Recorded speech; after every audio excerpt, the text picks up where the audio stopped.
IA de México presenta inversiones inmobiliarias con Karim Goudiaby. Todos sabemos que el sector inmobiliario ha creado más millonarios que prácticamente cualquier otra industria o negocio. El problema es que también ha creado un montón de angustias, quiebras. Y si hoy podemos tener acceso a una gran cantidad de recursos en Internet, la pregunta que nos hacemos es cómo podemos tener acceso a las estrategias que nos van a dar justamente estos rendimientos asimétricos constantemente. Y por supuesto, ¿qué estrategia tenemos que evitar a todo costo? Mi objetivo es dar a los empresarios inmobiliarios, los profesionales inmobiliarios, los inversionistas, por supuesto, todos los secretos que les van a permitir hacer crecer sus carteras de inversiones sin cometer estos errores costosos. De esto se trata el programa de inversiones inmobiliarias aquí en Imagen Radio. Yo soy Karim Goudiaby y les doy la bienvenida a nuestro programa. Hoy tenemos esta noche, querida audiencia, un programa cargado. Hemos preparado, por supuesto, un programa excepcional. Feliz de estar aquí de nuevo esta semana con ustedes en el estudio, regresando desde este lunes con ustedes. Y este martes, pues como cada martes, vamos a platicar del sector inmobiliario comercial. Nos acompaña Sergio Pérez, el director ejecutivo de cuentas corporativas de Newmark, y Ken Smith. Él es el socio en Aegon y es el ex jefe negociador del TEMEC para el gobierno de México. Así que va a ser interesante hablar de globalización y, por supuesto, del nearshoring. Ken era al frente de la mesa de negociación con nuestras contrapartes americanas, por ejemplo, platicando de este Tratado de Libre Comercio. Empezaremos nuestro programa con Carlos Moreno, nuestro director de la Masterclass en Bienes Raíces, para hablar sobre las próximas fechas en Guadalajara, en la Ciudad de México y en Monterrey. Y para finalizar, estaremos con Michelle Arregui en la sección de joyas de inversión. Ella es la Project Manager de un proyecto que se llama Central 1.0. Nos va a compartir los criterios para tomar una buena decisión, una decisión inteligente y segura en uno de los mejores destinos para poder invertir en el sector industrial. Todo esto y mucho más lo tienen aquí en este programa de inversiones inmobiliarias para que ustedes que están pensando en invertir su capital en bienes raíces o bien aprender de los bienes raíces, pues que lo puedan hacer de manera inteligente y que puedan, por supuesto, hacer crecer su patrimonio. Si desean seguirnos, más bien, no les voy a invitar a que deseen, les voy a invitar a que nos sigan en nuestras redes sociales. Va a ser más sencillo, me encuentran como @KarimNeximo, directamente en Instagram. Nos lanzamos equipo, ya tenemos un programa cargado. Bien, pues vamos a arrancar contigo, Juan Carlos, qué gusto tenerte aquí en el estudio. Vamos a platicar de la Masterclass inmobiliaria, pero vamos a empezar desde un lado un poco distinto, porque la mayoría de las personas que vienen a nuestra Masterclass inmobiliaria tienen esta voluntad de poder entender cómo ganar dinero con los bienes raíces. Y su objetivo final es poder alcanzar la libertad financiera, ¿ok? Y entonces estuve buscando un poquito sobre el concepto de la libertad financiera y particularmente quería ver qué hace nuestro vecino americano, ya que vamos a hablar más adelante en el programa con un negociador experto que ha trabajado mucho con Estados Unidos. Pensé que podía ser atinado justamente platicar de esto. Y tengo una pregunta para ti. ¿Qué porcentaje de los americanos viven en estado de libertad financiera? Buenas noches, Karim. Buenas noches a todo el auditorio. Mira, yo pensaría que por ser la principal economía a nivel de América y una de las principales a nivel del mundo, un cuarto de su población está en libertad financiera, es decir, un 25%. Oye, un 25%. Tenemos un país de 400 millones de personas, más o menos. Sí. ¿Okay? Entonces, imaginemos 100 millones de personas. ¿Okay? Pues estás lejísimos de la cuenta, lejísimos. En realidad, 4.7% de los americanos dicen vivir son muy pocos en estado de libertad financiera. Son muy pocos y al mismo tiempo es un montón, ¿no? Yo lo veo como 20 millones más o menos de personas, lo que quiere decir que si 20 millones lo pudieran hacer, obviamente más lo pueden hacer. Ahora, ¿qué pasa para los otros 95% o la mayor parte de la gran mayoría de la gente? Pues en realidad viven cada mes con algún tipo de problema financiero. Algunos están quizás en una situación donde su sueldo, su ingreso les permite vivir decentemente, correctamente o poder pagar todos sus gastos, y otros en realidad están un poco esclavos del sistema capitalístico, tienen deudas, algunos tienen múltiples trabajos, algunos tienen que tener esos trabajos para poder pagar, voy a decir un poco las recompensas para su familia. Muchas veces tu primer trabajo paga tus gastos, tu segundo paga la recompensa para tus niños y quizás tomas un tercer trabajo para pagar tus propias recompensas. Todos queremos poder vivir un poco mejor. ¿Y por qué te hablo de esto? Te hablo de esto porque en realidad Dave Ramsey, uno de los como capacitador principal en Estados Unidos sobre temas de libertad financiera, comparte 5 principios de riqueza. y los comparte con la idea de poder permitir a la gente dejar de entregar el recurso más importante de su vida. ¿Cuál es el recurso más importante? El tiempo. Contra poco dinero. Y contra, en realidad, tan poco dinero que tienes que trabajar quizás 40, 50, 60 horas a la semana para poder lograr a tener una vida decente. Y él comparte 5 conceptos sencillos que me gustaría compartir contigo, que deben de ayudar a las personas a poder entender por qué la Masterclass es justamente el vehículo adecuado. No vamos a entrar en el detalle porque no tenemos el tiempo y después quiero que hablemos de la Masterclass, pero uno, tener un presupuesto. Y es de lo más básico. De hecho, muchas de los principios que comparte no requieren más que disciplina y paciencia. ¿Okay? Dos cosas que son difíciles de tener en un mundo donde estamos esperando que una varita mágica nos ayude a ser multimillonarios. Pero él dice tener un presupuesto para traquear, por supuesto, tus finanzas, para poder alinear tu presupuesto con tus objetivos, para, por ejemplo, priorizar tus objetivos y para, por supuesto, tener una brújula. Si sabes qué estás gastando, pues puedes definir un horizonte hacia tu objetivo de vida. Salir de las deudas, muy importante porque un montón de personas tienen un montón de tarjetas de crédito. Este fin de semana estaba con algunos amigos en Europa y les pregunté cuántas tarjetas de crédito tienen en su cartera. Y es una diferencia brutal entre Europa y aquí. Y te diría, entre España y aquí, porque quizás en Inglaterra es un poco distinto por ser un país un poco más de cultura similar a la cultura americana. Pues ninguno tenía más de una tarjeta de crédito. O sea, una tarjeta de crédito y 2 tarjetas de débito. Y entonces era muy diferente porque aquí la mayoría de mis amigos tienen al menos 2 o 3 tarjetas. ¿Okay? La del banco, la Súmale de las Edu, departamentales. Exacto, la de Liverpool, quizás la de American Express. ¿Okay? Entonces salir de las deudas, aunque sea pequeños saltos para evitar estar en estas deudas, para crear el momentum de que esencialmente estás empezando a hacer que el dinero no trabaje por los demás, porque cuando tienes deudas, esencialmente pagas intereses para los demás. 3, desarrollar relaciones de calidad. Aquí viene la Masterclass. El punto principal de Dave es decir que tu entorno controla tus acciones. ¿Okay? Tus impulsos vienen quizás del hecho de que estés con personas que te dicen que acaban de comprar la última cosa que vieron en Amazon o en Temu o cualquier plataforma, en AliExpress, por ejemplo, y tú entonces dices, pues voy a hacer lo mismo, yo lo voy a comprar. En lugar de decir, no, pues mi dinero lo voy a poner a trabajar hacia cosas interesantes. Y 4, por supuesto, ahorrar e invertir. Primero, ahorrar para pagarte a ti. Cuando ahorras, en realidad pones dinero para tu futuro. Te pagas a ti primero. Invertir, como haces que tu dinero crezca. Y el Dave dice 2 cosas interesantes. Te tienes que capacitar para poder llegar allá y tienes que invertir en múltiples activos. En Estados Unidos invierten mucho en la bolsa, pero también en bienes raíces. Y después, él comparte un tema bastante interesante, que es el tema de vivir de manera generosa o de vivir con cierto grado de agradecimiento, porque si empiezas a tener una vida o una perspectiva de abundancia, estarás más preparado para avanzar. Estos 5 principios a mí se me hicieron muy, muy básicos, muy sencillos, pero muy prácticos para una persona que quisiera. Y la razón por la cual te hablo de estos es porque todas las semanas en mis redes sociales me marcan gente con una sola pregunta: ¿cómo puedo ganar más dinero?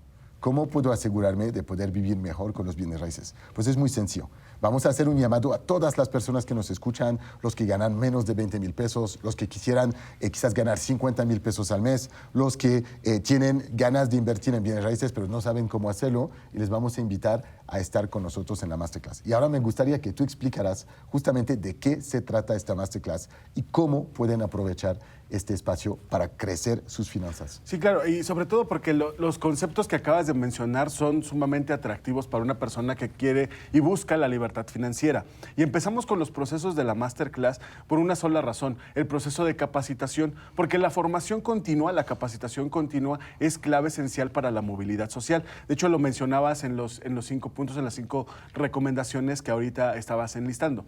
Entonces, la Masterclass pues te va a permitir eso: capacitación continua sobre un proceso comercial bien enfocado, que te lleve a un resultado al corto, al mediano y al largo plazo. ¿Por qué? Porque es un proceso eventual, donde vamos generando bases sólidas en procesos de comercialización, en este caso de bienes raíces. Sobre todo, yo quiero destacar que en la Masterclass tenemos algo muy importante, que es hacer un plan bien enfocado a cierto tiempo, lo que nos va a permitir pues tener el financiamiento para poder generar más y mejores ingresos.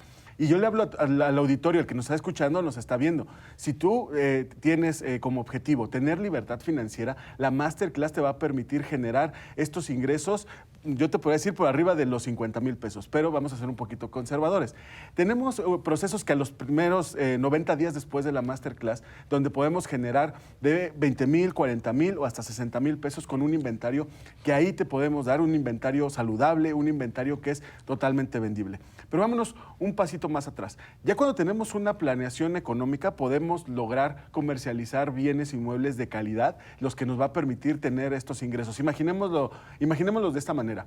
Si tú logras captar una propiedad con un valor comercial de 3 millones de pesos, tu comisión conservadoramente sería el 5%. Estamos hablando que son 150 mil pesos en un solo trato.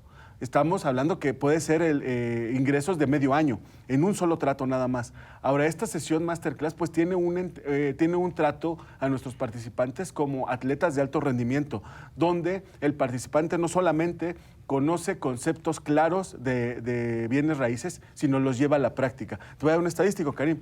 El 60% de nuestros participantes salen con su primer cita para captar una propiedad. Karim, tú que eres un experto en bienes raíces, sabes perfectamente que es la parte más complicada. Es el 50% del trabajo y lo tienes en esta sesión. El otro 50% es aprender a comercializar bien inmueble por medio de negociación, por medio de conocer un nicho, un mercado y un segmento bien enfocado y que lleves tus comisiones al siguiente nivel. Por eso la invitación a nuestros radioescuchas y a nuestros televidentes. Si tú no te hace falta dinero, si quieres libertad financiera o te hace falta tiempo, esta es una respuesta clara en nuestra Masterclass inmobiliaria. De hecho, invitemos a los que nos están viendo a poder ponerse en contacto con nosotros. Tienen un código QR en la pantalla, solo lo tienen que escanear y esto les va a llevar directamente a nosotros. Nuestro equipo les va a contactar para darles más información sobre la Masterclass. Los que nos están escuchando, que están en el auto, ¿cuándo son las fechas? ¿Cómo es la manera de poder ponerse en contacto con nosotros? Sí, ya, atención a las 3 principales ciudades del país. Ciudad de México estaremos el próximo 27 de abril, sábado 27 de abril, la ciudad de Monterrey el próximo sábado 11 de mayo y la ciudad de Guadalajara el próximo sábado 1 de junio. Ya lo decías, tenemos en la pantalla un QR, pero para los que nos están escuchando, te invito a que nos dejes una llamada perdida o un mensaje de WhatsApp al 56 33 12 13 14, 56 33 12 13 14. Y a las 10 primeras personas que se comuniquen con nosotros van a recibir una beca al 50% para asistir a este entrenamiento comercial. 56 33 12 13 14, Ciudad de México, Guadalajara y Monterrey. Vamos a estar en estas ciudades y una beca al 50%. De hecho, quiero como explicar a la gente para quién es este tipo de Masterclass, ¿no? Es para las personas que quieren aprender a comercializar bienes raíces, para poder cambiar de vida, ganar más dinero, tener el control de su tiempo y poder tener una actividad totalmente autónoma, ¿ok? El sector inmobiliario es el más incluyente que existe, yo creo, de todos los sectores. No importa tu sexo, tu género, tus orientaciones políticas, no importa. Lo que importa es tu capacidad a poder aprender y aplicar el método que nosotros te vamos a compartir. De hecho, el 90% de las personas que participan en la Masterclass salen de allá ya con sus citas. Y si tomo las estadísticas de la Masterclass, más del 60% después de 120 días ya han hecho sus primeros 100 mil pesos de ingresos. Más del 80% de los que ya dedicaron su actividad al sector inmobiliario, después de un año ya han hecho sus primeros 500 mil pesos. Entonces, si tú quieres estar en esta misma situación, es muy sencillo. Solo tienes que marcarnos al 56 33 12 13 14. Ahora, estas personas aplicaron el método que les hemos compartido, que les vamos a enseñar, pero también usan el inventario que les vamos a dar justamente para empezar a poder generar ingresos. Y no han tenido que sufrir porque usan estas técnicas que ya han dado éxito para más de 1,600 asesores inmobiliarios. Repito el teléfono, 56 33 12 13 14. Muchísimas gracias, Carlos. Muchas gracias, y daremos una beca del 50% a las 10 primeras personas que nos van a contactar. Vamos al corte, regresamos. Continuamos en Inversiones Inmobiliarias. Qué gusto estar con ustedes. Les acompañamos cada día de la semana para platicar de bienes raíces y el martes en particular nos enfocamos en el sector comercial con Sergio Pérez, el director ejecutivo de cuentas corporativas de Newmark. Tenemos cada semana la oportunidad de poder hablar con los que hacen el sector inmobiliario en diferentes segmentos de nuestro sector. Muchas veces platicamos del impacto de esas decisiones directamente en nuestra vida. Hemos hablado mucho del nearshoring, por ejemplo, en las semanas anteriores, pero nunca hablamos de las personas que están en la mesa sentados con las contrapartes negociando estos grandes acuerdos. Uno de ellos, por supuesto, el TEMEC. Ahora, Sergio, tú nos das la oportunidad hoy de tener con nosotros a Ken Smith, quien es socio en Aegon y ex jefe negociador del TEMEC para el gobierno de México. Yo creo que esta plática va a ser muy interesante. Yo siempre quise ser este ratoncito que esté ahí atrás, ¿sabes? Para aprender de los grandes negociadores y poder ver qué sucede en estas negociaciones. Espero, Ken, que nos tienes algunos secretos que nos puedas compartir también aquí, cosas obviamente que no van a impactar, por supuesto, la seguridad nacional de México o no crear problemas de negociación para tus futuras negociaciones, obviamente. Un gusto tenerlos los dos aquí en el programa. Gracias, Karim. Pues sí, estamos muy emocionados de tener aquí a Ken, que es gran amigo. Hemos compartido muchos foros y bueno, como tú lo dices, uno ve los resultados y los grandes tratados internacionales y tal, pero es como difícil pensar quién es esa gente, el ser humano, que está ahí negociando, ¿no? Entonces, por la parte de México, en mi opinión, Ken, y es algo que tú sabes, de los grandes padres del nearshoring, es Ken Smith. Ah. O sea, como líder negociador por el gobierno mexicano para el TEMEC, creo que la negociación, y vamos a entrar a ello, fue brutalmente afortunada para el país. Todo el tema de reglas de origen empuja a las empresas a traer más inversión y sienta las reglas para que México vaya como va en temas de comercio exterior, ¿no? Obviamente hay temas geopolíticos que también se han alineado y han sido muy importantes, pero la mesa puesta, en mi opinión, de los grandes padres de esto fue Ken. Pues Ken, si fueras buen asesor inmobiliario, hubieras tomado un porcentaje pequeño sobre cada una de las transacciones que habrás generado y hablamos probablemente de millones y millones de dólares de comisiones ahí pendientes de pago. Pero antes de pagarte, pues vamos a recibir nosotros un poco de conocimiento. Adelante. Muy bien, Ken. Mira, nos traemos tema como para muchos programas porque este señor es una biblioteca caminando, pero yo quisiera enfocarme en dos temas hoy. Primero, en el tema del TEMEC, ¿no? ¿Qué fue? ¿Cuáles fueron los retos? Etcétera. Y dos, aunque sea breve y podemos abundar después, en toda la controversia que hay ahorita de la inversión china en México por parte de Estados Unidos. Entonces, si quieres, nos vamos arrancando. Y yo quisiera preguntarte, Ken, ¿cuál fue la principal amenaza cuando estaba en campaña el presidente Trump y cuando toma posesión? Pues fue una amenaza directa al TLC en aquel momento.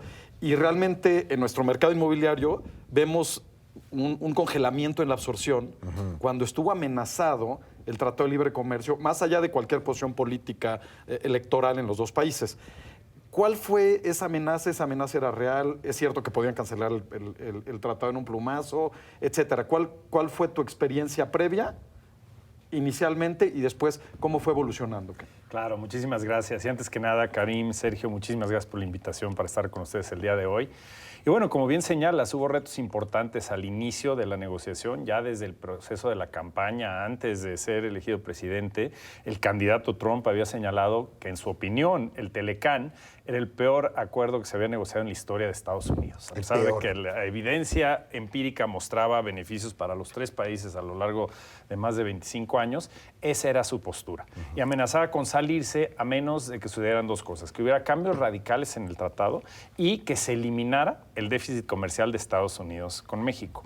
Él traía a la mesa una postura hacia el comercio internacional de un juego suma cero, es decir, si yo exporto es positivo, si importo es negativo, si invierten empresas en mi país, en Estados Unidos es positivo, si invierten en el extranjero es negativo. Totalmente divorciado de la realidad económica, pero esa era la postura del presidente. O sea, el principal reto que enfrentamos era una amenaza real del presidente Trump, porque la cumplió con el TPP, que estaba negociando el Acuerdo Transpacífico, y fue su primer acto de gobierno, fue salirse de la negociación transpacífica, grave error en mi opinión de Estados Unidos, pero su amenaza era real en el sentido de que él sentía que había una ventaja política de cancelar tratados de libre comercio porque ante los grupos sindicales que él sentía lo habían elegido, le habían dado el apoyo, a diferencia de en elecciones anteriores que los sindicatos se iban con el Partido Demócrata, esta vez lo apoyaron. Entonces, él se sentía fortalecido políticamente, independientemente de las consecuencias nefastas económicas que hubiera tenido cancelar el tratado.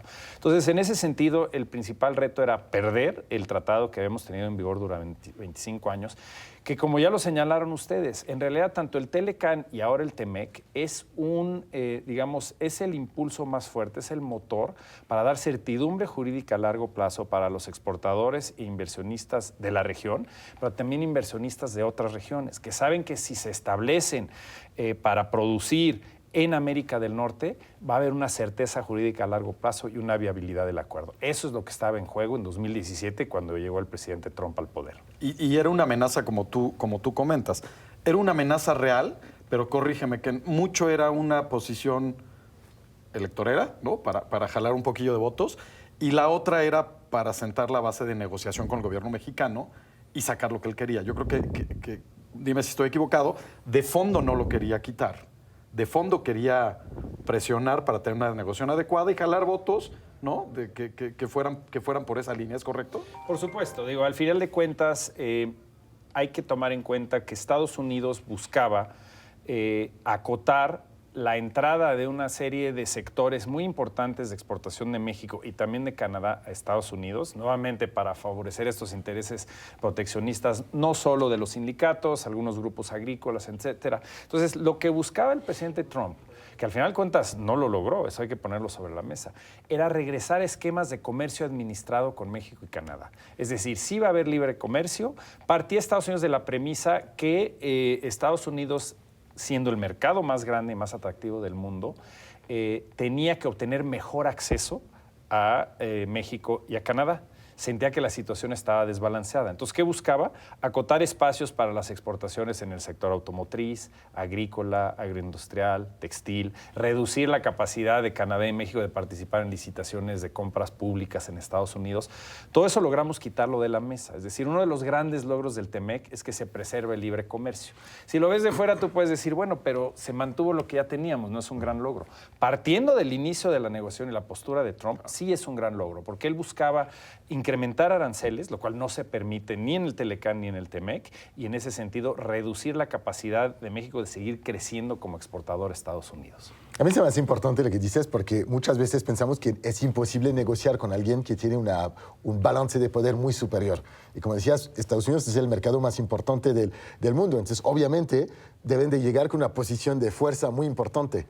Y el hecho de que, en realidad, los negociadores mexicanos pudieron contener y eliminar las cláusulas que podían haber tenido un impacto muy negativo, demuestra que puedes negociar con alguien más fuerte que tú y, en realidad, salir bien posicionado. Yo creo que es un logro que muchas veces olvidamos reconocer en estas negociaciones internacionales, que algunas potencias, por ejemplo, yo pienso mucho en Europa cuando negocia con China, no siento que tienen necesariamente esta misma postura de decir, oye, pues tenemos manera de poder contener quizás a un país tan importante con tan grande potencial de producción. Y teníamos una herramienta muy poderosa, que es el hecho de que México es un mercado importantísimo para Estados Unidos. Número uno en el sector agrícola, agroindustrial, y en muchos otros productos.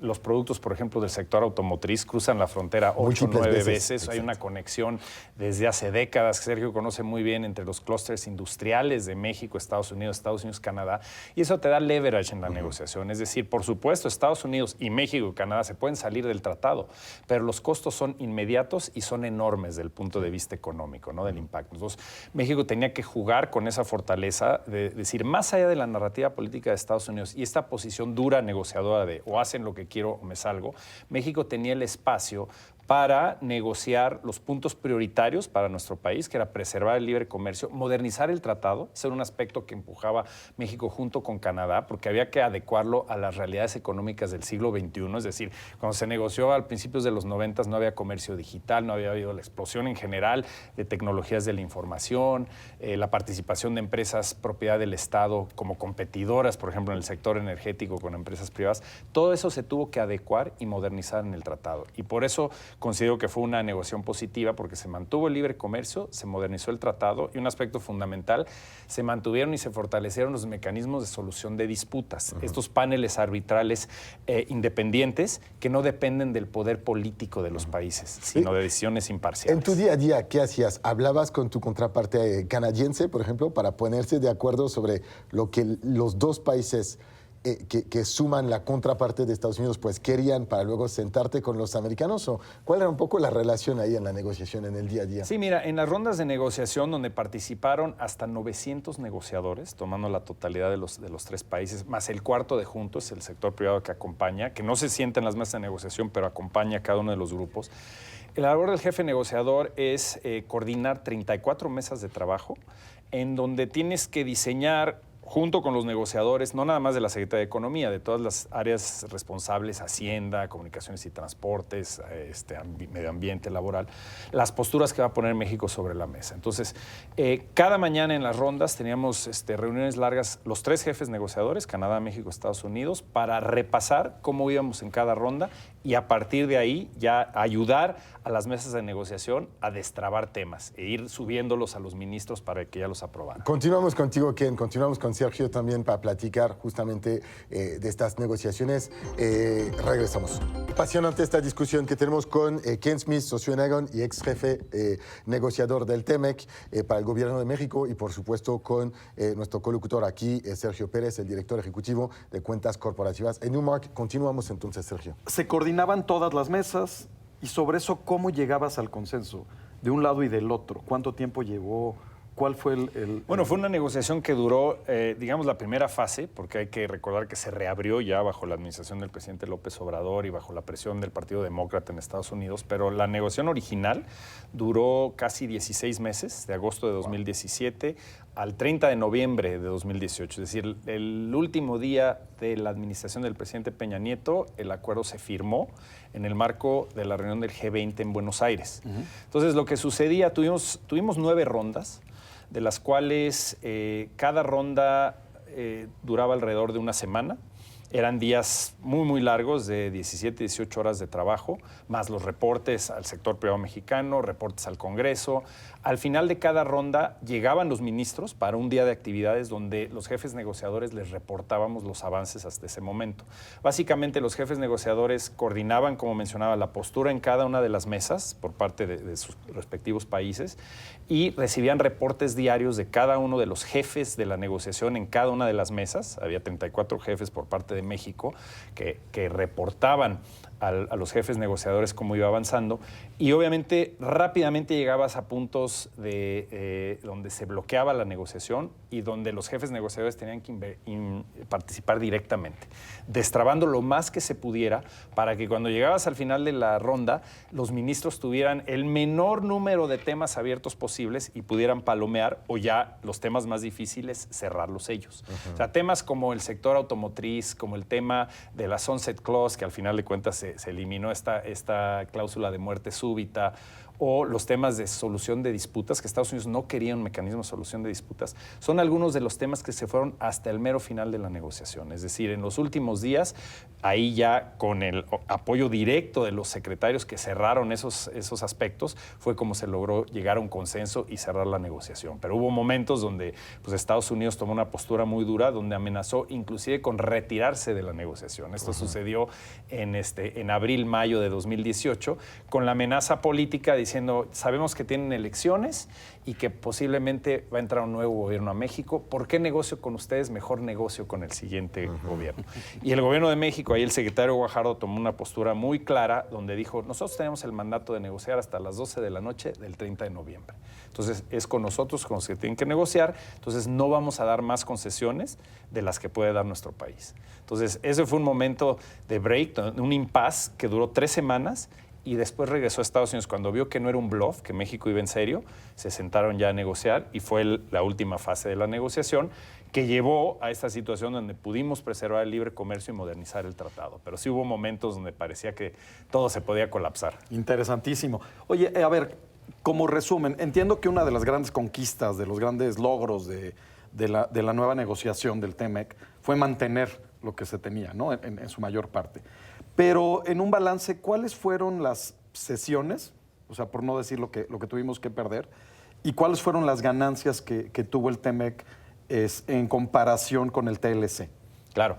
Sí, mira, yo lo que te diría, en términos de concesiones, tanto Canadá como México, sabíamos que no iba a haber tratado si no se atendían las preocupaciones de Estados Unidos en el sector automotriz.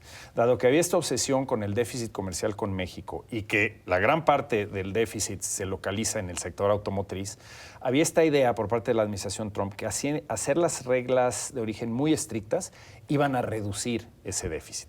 En realidad, México y Canadá estuvimos de acuerdo en hacer más estrictas las reglas de origen, también para fortalecer la proveeduría nacional, es decir, para que hubiera más contenido, por ejemplo, de empresas de autopartes mexicanas en la producción de vehículos. Lo que no podíamos permitir es que nos fuéramos a niveles excesivos de 90-95% de contenido regional que quería Estados Unidos, porque hubiera hecho que y te interrumpo un segundo fuera. para que Claro. la audiencia lo entienda. El contenido regional es el porcentaje del valor del vehículo que tiene que ser fabricado en la región.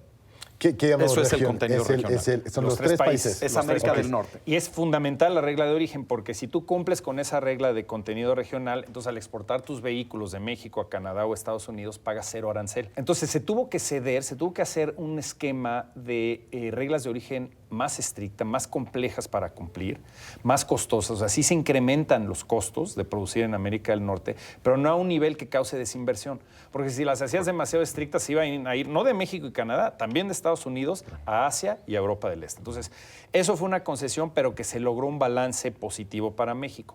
Donde hay aspectos muy positivos en la negociación nuevos, por ejemplo, reglas en comercio digital, que las tasas de comercio digital en México han crecido enormemente, sobre todo a raíz de la pandemia, y necesitas reglas claras de cómo normar el comercio internacional. Eso no existía anteriormente. Un capítulo nuevo sobre buenas prácticas regulatorias, es decir, no utilicemos la regulación. Cuando eliminas aranceles dices, pues ya tengo acceso, pero ¿qué crees? Incrementan las barreras regulatorias. Tienes que cumplir con una serie de requisitos técnicos o no puedes vender tus productos. Y las reglas ahí en el TEMEC son las más avanzadas, que es no puedes usar la regulación para discriminar en contra de productos extranjeros. Toda tu regulación tiene que ser basada en ciencia o procesos, digamos, técnicos que estén demostrados a nivel internacional.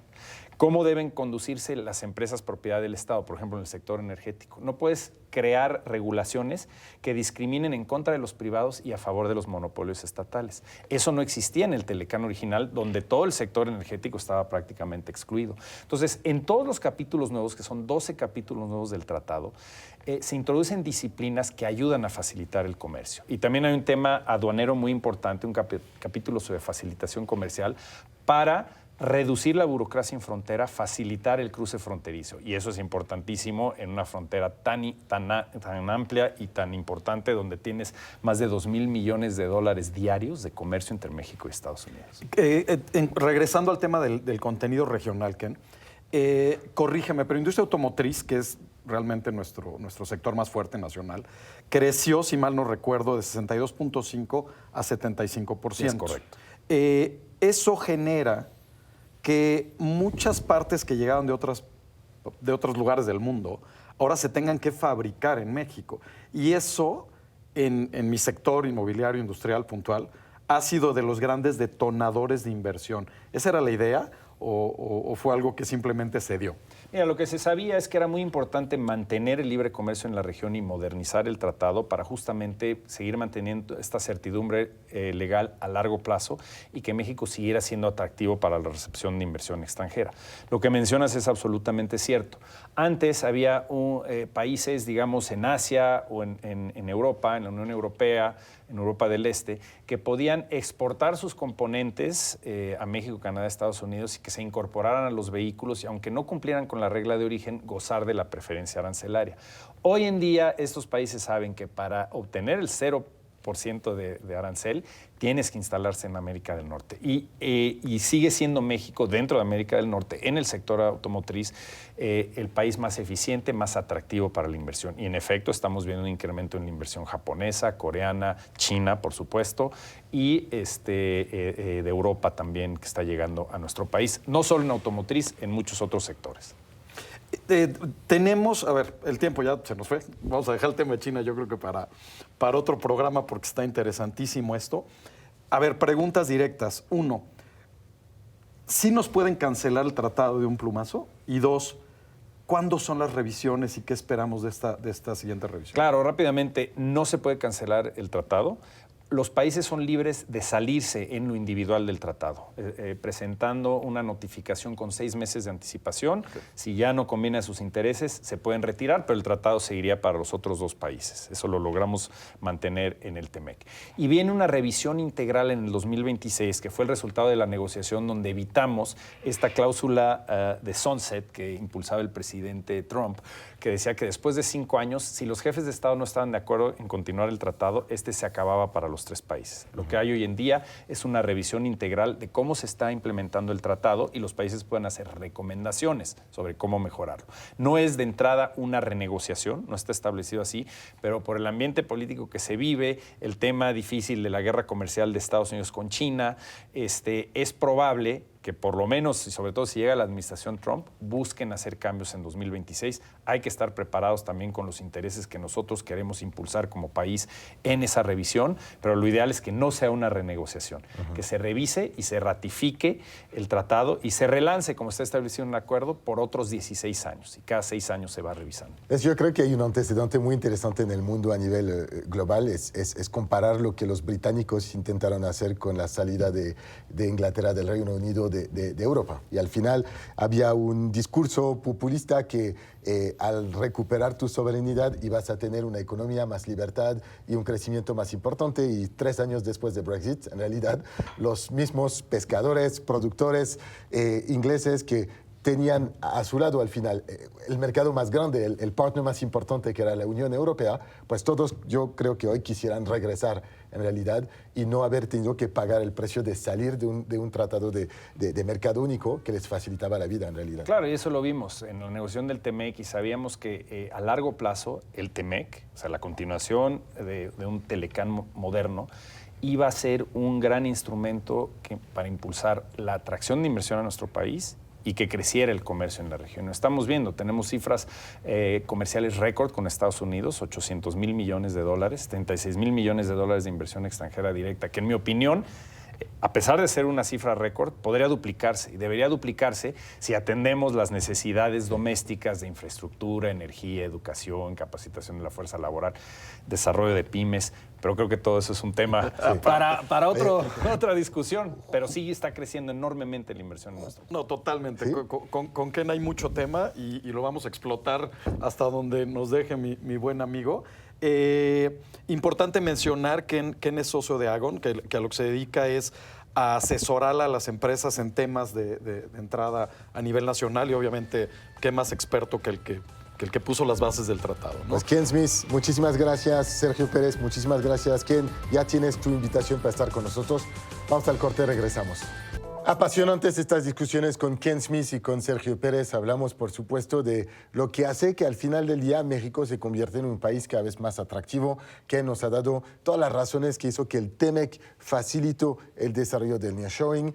Y ahora con Michelle Arregui, nuestra experta, analista en inversiones inmobiliarias, se une a nuestro equipo para poder tomar el control de la sección de joyas de inversión. De hecho, tú nos vas a ayudar, Michelle, a entender cómo nosotros, los inversionistas retail, los pequeños individuales, podemos aprovechar el crecimiento exponencial que existe en el sector inmobiliario gracias al nearshoring con una oportunidad de inversión en Yucatán. Excelente, Karim. Muchas gracias por la oportunidad de estar aquí contigo, como siempre. Bien, vamos a platicar acerca de por qué invertir en terrenos industriales. Entonces, lo que tenemos que hacer primero cuando vamos a invertir en un terreno industrial, lo que tenemos que hacer es revisar la ubicación. Tenemos que buscar ubicaciones estratégicas, ¿de acuerdo? Entonces, aquí con estos terrenos estamos hablando del estado de Yucatán. Seguramente tú, como mucha de nuestra audiencia, los televidentes y las personas que nos escuchan en radio, saben bien del estado de Yucatán. Estamos hablando de que es el primer estado en seguridad a nivel nacional. Tiene 5 años ya siendo un estado con muchísima seguridad. Entonces, cuando nosotros queremos hacer una inversión, tenemos que ponernos a pensar en dónde. Nosotros estamos hablando de terrenos de inversión industriales en Yucatán. Entonces, ahora, tenemos también que revisar ¿Qué empresas se están situando? ¿De acuerdo? Tenemos empresas muy importantes que se están situando cerca de los lotes de inversión industriales que nosotros estamos presentando en este momento. Por ejemplo, Heineken. ¿Sabías que Heineken se está instalando ya en Mérida, Yucatán? Y estamos a escasos minutos, vamos a, no sé, ¿qué te diré? 7 minutos. Lo primero que hice cuando vi la noticia en el diario es comprar unos terrenos que estaban al lado. Porque decía, si Heineken ha hecho su análisis y está invirtiendo 8.7 mil millones de pesos en una fábrica a escasos minutos de los terrenos que ofreces, pues obviamente voy a aprovechar. Exactamente, y ahora no solamente estamos hablando de Heineken, estamos hablando de otras empresas también que son muy grandes, como por ejemplo el centro de distribución de Walmart, que lo tenemos ahí cerca, tenemos también el centro de distribución de farmacias similares. Ahora, algo muy importante y que tenemos que ver, y esto le pido a toda la audiencia y a todas las personas que nos están viendo que tomen nota sobre esto. El Tren Maya va a pasar a 5 minutos de donde estamos nosotros, a 5 minutos de Central. Imagina el boom que va a tener en cuanto a plusvalía y en cuanto a retorno de inversión nuestro terreno. Un tema importante aquí, ¿eh? Cada estación del Tren Maya no es una estación con carga.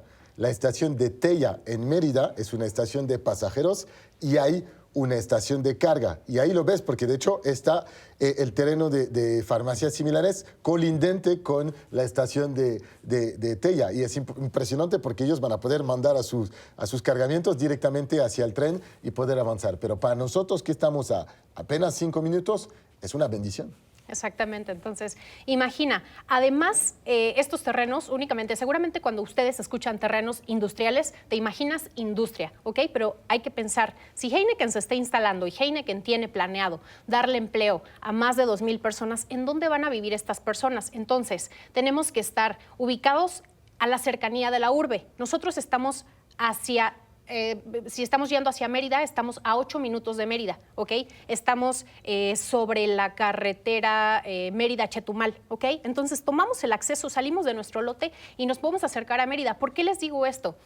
Va a haber muchas empresas que se van a instalar ahí. ¿Esto qué quiere decir? Que la gente va a necesitar vivir. Entonces, si tú inviertes en un terreno industrial, o lo puedes rentar o lo puedes revender y tiene uso de suelo mixto, Karim. Esto quiere decir que puedes construir no solamente naves industriales, puedes construir casas, departamentos, talleres, lo puedes rentar para que la gente guarde los camiones que van a estar transportando todo lo que va a salir para el puerto, ¿no? Que estamos allá súper cerca del Puerto Progreso. Entonces, ayer estaba en Mérida todo el día para el trabajo, pasé enfrente el lote, justamente en los terrenos. Para llegar allá tuve que pasar del periférico hacia el retén y del retén después hacia los centros de distribución, y todo este corredor está en desarrollo importante. La mayoría de las bodegas que están en construcción son bodegas de 2 a 5 mil metros cuadrados. Y la única pregunta que me hice durante todo este camino es, ¿qué pasa si tengo menos o si busco menos de 2,000 o de 5,000 metros cuadrados? ¿Cómo voy a poder tener una propuesta que me pueda permitir? Y esos terrenos que estás presentando son terrenos en realidad de 400 metros cuadrados, lo que me permite tener acceso a un terreno económico. Nos vas a platicar ahora de los precios, pero si quisiera tener 2 o 3 o 4 terrenos, puedo fácilmente tener en realidad 800, 1,200 o 1,600 metros que voy a poder poner a disposición de construcción residencial o, por supuesto, construcción comercial industrial. Exactamente, como bien lo mencionas, el lote tipo es de 400 metros, sin embargo, muchos de nuestros clientes lo que deciden hacer es comprar 2, 3, 4, 5 lotes. ¿Por qué? Porque estamos hablando que son terrenos industriales. Entonces, imagina todas las empresas que se van a mudar al sur. Usualmente nosotros cuando hablamos de nearshoring mencionamos el norte, ¿no? Por la cercanía con Estados Unidos. Pero ahora lo que está sucediendo es que el sur está creciendo muchísimo en cuanto a industria y aparte por el apoyo que tienen por parte del Estado. De hecho, Yucatán es uno de los estados que más ofrece apoyo en cuanto a crecimiento de industria. Entonces, imagina, esto tú compras 1,200, 1,600 metros cuadrados y después lo revendes, lo rentas o incluso tú puedes construir para empezar a sacar dinero de este lote. Ahora, vamos a intentar compartir algo de información sobre las características de estos terrenos. Ya hablamos, por supuesto, de la superficie, pero quisiera que platiquemos del costo, del el enganche, del financiamiento y por supuesto cómo se pueden poner en contacto con nosotros. Saquen papel y pluma, equipo. Tienen en la pantalla siempre, por supuesto, el código QR para estar con nosotros en el webinar que vamos a organizar este domingo. Así que estén atentos con nosotros este domingo y mándenos un mensaje al 56 28 02 14 29. Es el 56 28 02 14 29. Adelante, Michelle. Excelente. Lo que estamos ofreciendo, Karim, para todas las personas que nos escuchan y que nos ven, estamos ofreciendo, para empezar, son 36 meses sin intereses. ¿Por qué hago énfasis en el sin intereses? Porque es muy importante que ustedes tengan en cuenta que a partir del primer mes ustedes ya van a tener retorno de inversión. Ahora, estamos hablando de mensualidades únicamente de 4,000 a, no sé, 5,000 pesos. Esto lo digo en promedio, ¿no? Todos nuestros lotes tienen diferentes tamaños. Ahora, la inversión que vamos a hacer es únicamente de 256,000 pesos. Les reitero, a 36 meses sin intereses. Entonces, imagina, Karim, todas las personas seguramente nos gastamos 4,800 pesos al mes en cosas que en realidad no te dejan nada a futuro. Entonces, lo que nosotros tenemos que hacer es conectarnos el día domingo. Esto es importante. El día domingo vamos a tener un webinar en donde les vamos a presentar todas las características. A mí me gusta mucho utilizar Google Earth porque me gusta mostrarles la ubicación, la salida, y lo hago con las imágenes reales que se ven ahí, porque cerca, yo me atrevería a decir, enfrente tenemos ya un centro de conveniencia en donde la gente puede ya comprar. Entonces, imagina si vas a tener el acceso por ahí. Tenemos haciendas, tenemos quintas. Entonces, la ubicación es bien interesante. Ubicación. Están a 8 minutos de Mérida, terrenos industriales de 400 metros cuadrados. Precio, menos de 250,000 pesos, 270,000 pesos para los terrenos de 400,000 pesos, de 400 metros cuadrados. Tienen un descuento de 20,000 pesos, como bien lo mencionaste. 20% de enganche y mensualidades, 36 meses sin intereses, mensualidades de 4,000 pesos. Entonces, muchas razones, contáctanos al 56 28 02 14 29. Muchísimas gracias, Michelle, por estar con nosotros. Gracias, Karim. Nosotros, equipo, nos vemos mañana, miércoles, para otro programa de inversiones inmobiliarias. Soy Karim Goudiaby y te quiero agradecer por haber visto un nuevo episodio del programa de inversiones inmobiliarias por Imagen Radio. Te recuerdo que estamos al aire cada jueves a las 9 de la noche y cada sábado de las 2 a las 4 de la tarde. Si te ha gustado este episodio, te invito a suscribirte a nuestro canal y a activar la campanita para poder recibir nuestras próximas notificaciones. Cada semana presentamos joyas de inversión e invitamos también a los expertos del sector inmobiliario. Mi objetivo es que tú entiendas de manera precisa cómo invertir de manera inteligente y segura en el sector inmobiliario. Gracias por tu participación y no olvides, suscríbete al canal y activa la campanita.